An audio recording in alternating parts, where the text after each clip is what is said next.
All right. Welcome to part 3 of our Unit 1 Scientific Methods video lectures. Today what we're going to be talking about is the experimental method.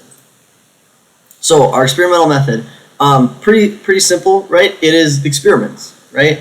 Now the big thing here is experiments are going to be something that is used to determine cause and effect, right? There's these processes that we use to create cause and effect situations. Now, what's really important, and you can see this in the advantages there, is that this is how we're going to create our strongest data for this cause and effect relationship, okay? None of our other methods that we can use, whether it's like a correlational study, which we haven't talked about yet, or observation, or a survey, or a test, right? None of those things are going to create cause and effect relationships, right? We can't prove that. So the only way we can do it is through an experiment. Now, the biggest problem that we have with experiments is that they don't always reflect real life. Because we have to, basically control everything in an experiment for it to work, it doesn't reflect real life situations, right? So there might be some problems with, okay, we find this thing when we do this experiment, but, when we're no longer, in this experimental area, right, when we're no longer kind of controlling everything in real life, it might not really connect. It might not really work the same way. So the first thing we have to talk about when it comes to experiments is variables. Variables are really, really important, and understanding the differences between the different types of variables is also super important, right? So what is a variable to begin with, right? Really simply, variables are factors in an experiment that can change, right? Really simple. It's pretty much everything, right? Anything that can change is considered a variable, okay? Now there's different kinds of variables. We're gonna focus on kind of 3 of the most important ones for us, right? So the first one is an independent variable. An independent variable is a factor that is being manipulated by the researcher, okay? It's the thing that we are changing, right? So you guys know when you do an experiment, there's like multiple groups, right? And there's a different thing happening to each one, right? That's the independent variable, the thing that we are changing, okay? So I'm going to use this example to kind of explain it. Let's say I want to know, does the temperature in a room affect students' abilities to take a test, right? So my independent variable in that experiment is going to be the temperature in the room, right? I'm going to control the temperature, right? And then we're going to see hopefully the outcome, which is, do they test better or worse, right? Now, that leads us to this dependent variable. The dependent variable is what's going to, what we're actually looking at, okay? So it is going to depend, right, on something else to happen, right? It's going to depend on the independent variable, right? So if I have my different groups of students and one group is going to test in 50 degrees, one group is going to test in like a normal room temperature, and the other group is going to test in like a 90-degree room, right? My independent variable is the temperature, because that's what I'm controlling, right? The dependent variable is their test scores, right?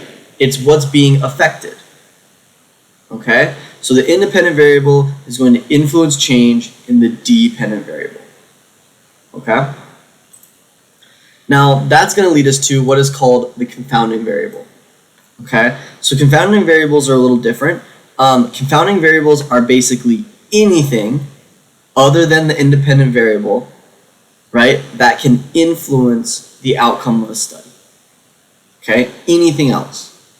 So we could think of a whole bunch of examples for the kind of experiment that I just made up, right? So we could say, okay, well, a confounding variable to that research could be, what if one class is just smarter kids, right? What if it's just kids that do better in school, right? What if one group of kids studied more than the other groups, right? Those would be considered confounding variables, right? It's not the dependent variable, it's not the temperature in the room, right? But those things could definitely influence what our study comes out to be, right? Because I could find, like, if I just so happen that all the kids that are going to test in that 90-degree room happen to study and happen to all be, let's say, like, they happen to all be AP students and my other groups are just regular classes, right? Well, I might come out and have my answer be, oh, wow, kids actually test way better if it's 90 degrees, right?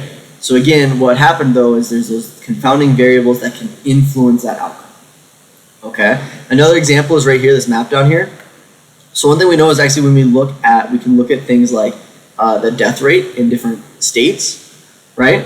And one thing we find is that in Florida, it's almost double the rate as in Washington, right? So the question might be, well, why is that, right? What causes that? And what we'd have to think about is, okay, what are some things? And originally it would just be like, oh, well, my conclusion could be Florida must just be way more dangerous than Washington, right? And that's possible. It could be part of it, right? But there's a whole lot of other things that are going on, right? What about weather? Could weather have an effect on people dying earlier, right? Or more often?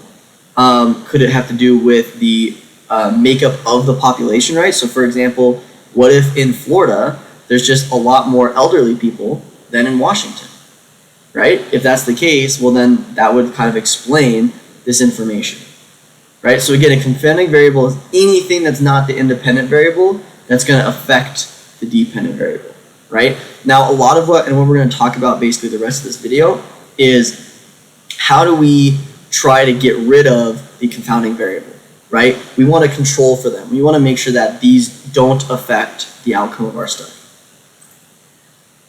Okay, so another example, and maybe this is kind of the biggest example of a confounding variable, is the placebo effect, right? It's basically this thing that if we don't account for it, right, it can totally throw off what our research finds, okay? So what is it? So the placebo effect is a substance or a treatment, okay? Now, when they say treatment, they basically mean anything you do, right? So in the example that I gave about the temperatures of the room, the treatment, right, is the temperature of the room, right?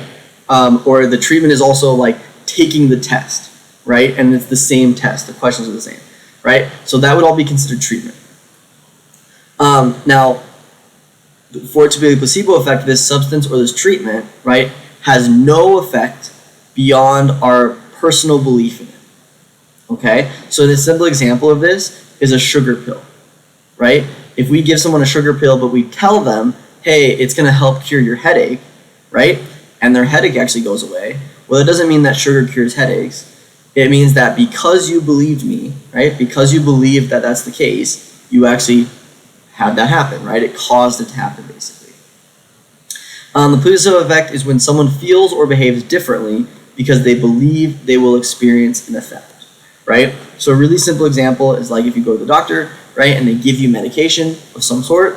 Well, the reality is you really have no idea what is in that medication, right? Like you're not taking it home and testing it and seeing what molecular structure there is, right? You're just taking the medicine and assuming that it's going to work, right? Now, the reality is if they could give you a medication that's just a sugar pill, right? And maybe you still get better, right? Well, what would happen is you got better because you believed that it would make you better, right? Now, there's two videos that go with this one. They're both already on Canvas. I suggest you watch them both, but they'll kind of give you a little bit more in-depth conversation about what a placebo can be, right? And how it really works, because it is a real kind of phenomenon that we see. Now, this is kind of the simplest way to think about this sometimes is through like a more like medical idea of like medications. But it's the same idea with any psychological thing, right?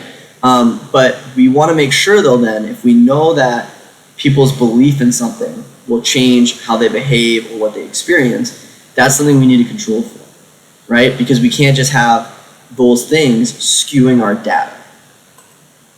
So that gets us to thinking about groups in experiments, right? So there's always going to be at least two groups, right? There's going to be an experimental group and a control group, right? Now the idea, again, between having these multiple groups is that I can then make sure that my independent variable is the thing that's causing our dependent variable to change, right? What I'm doing is what's causing the outcome. That's what we want to make sure. So we're generally going to have two groups, right? An experimental group and a control group. Our experimental group, right, is the group that is going to receive the treatment, right? Or they're going to experience the change in the independent variable, right? So in our room temperature example, right, our experimental groups would be the group that is in the 90-degree room and the group that's in the 50-degree room, right? Those are my two experimental groups, okay? Now, I need to be able to compare them, though, to something else, right? I need to make sure that while just giving them the test, right, I need to make sure that that didn't affect anything. So my other group is going to be the control group. The control group is going to be doing, basically going through all the processes that the experimental groups are going through, but they're not going to receive that independent variable.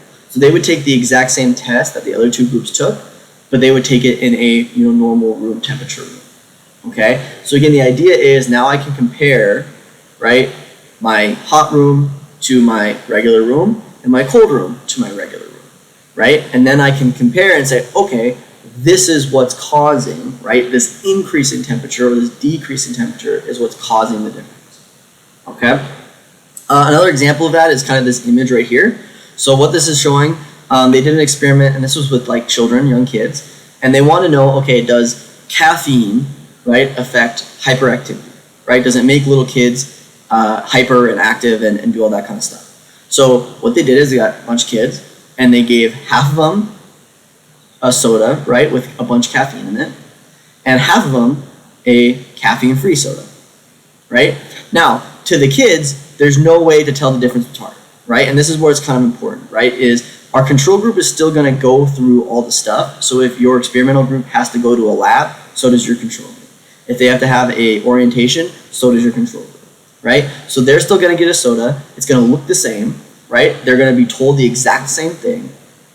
But what's actually in the soda, the caffeine, right, is the difference. That's what they want to know about, okay? Now, if I remember correctly, I believe actually in this experiment what they found was that caffeine had no effect on how hyperactive the kids were, right? It didn't matter if it was caffeine or not, right? So again, the idea is okay, if I make sure that I give them both a soda, I give them both sugar maybe, I give them both whatever, I tell them the same thing, if they both think they're getting caffeine, right? Does caffeine really cause the difference, right? And that's the idea of experiments. We want to narrow it down to it's only that one thing and that's causing whatever our effect is. Okay, so two other ways to do that, or ways, that we can carry out this control group experiment group is through single blind studies or double blind studies, right? So a single blind study, and you can kind of see this image of it right here, is a study where our participants are unaware if they're getting the treatment or not, right? Which makes sense. If I go in and I say, okay, there's two possibilities of getting medication. One's a sugar pill, one is the real thing. You're getting the sugar pill, right? Well, now I know that the sugar pill isn't going to do anything, right? So by making it single blind, right, my patients don't know if they're part of the control group, right, or if they're part of the experimental group, right? Now, again, what I'm trying to do is account for that placebo effect. If they both believe that it's going to work, right, because they both think it's the real thing, well, if it works equally then, well, that means my pill didn't do anything, right? But if I see that my people that took the real pill got a lot better than the people that took my placebo pill, well, that means, okay, it's actually the pill, right, or whatever my independent variable is that's causing the difference. Okay? So again, single blind studies are used to ensure that expectations do not skew research, right? I don't want whether people think the thing is going to work or not to mess up whether or not it actually does. Now, a double-blind study is basically taking that another step further, right? So in my single-blind study, my doctor or the person, the researcher, right, who's in charge, knows who's getting what. In a double-blind study, we're going to basically get rid of that, okay? So both the experimenter and the participants are not going to know who is getting the treatment and who is not, right? Who's in the control group, who's in the experimental group. Right? So the way they usually do this is like they'll have, let's say if we're going to use a medication, or we can think of it as the sodas if that's easier, right? I've got all my caffeine sodas and all my non-caffeine sodas, right? And what I'm going to do is I would basically have like a computer randomize it, right? And randomly choose who gets what, right? And then the researcher like me, when I give out those sodas, I don't know in the moment who's getting what, right? Now, usually there's somebody like a study manager, right, who's not doing any of the actual studying. They're just kind of making sure everything's good. But the idea is what I'm going to do is I'm going to take out that confounding variable of the researcher, right? Because the other problem is this. So if let's use that soda example, right? If I'm interviewing those kids, right, or I'm watching those kids and I'm trying to decide who's at hyper and who's not, right? But I know the kids that got caffeine and I know the ones that didn't get caffeine, right? What could happen is I might unintentionally skew the results, right? I might say, I might look for things that are hyper in kids more that have caffeine and less in the ones who don't, right? Or if we're interviewing, I might push you towards, how did this happen or how do you feel about this? When in reality, I'm not doing that for everybody, okay? So the idea is that if it's double blind, right, neither the researcher nor the participants know who's taking the actual drug or the actual treatment, right?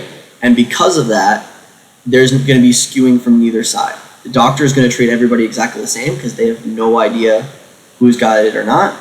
And the people are going to react exactly the same because they all, they don't know if they got it or not. Okay? So again, the whole thing is trying to get rid of, right, these confounding variables and control for them and make sure they don't affect everything. Okay, so again, that's the end of ours. So please make sure you go ahead and do a quick study there, summary there, right? Again, about 4 sentences, no more than 4 sentences, just going over our experimental method.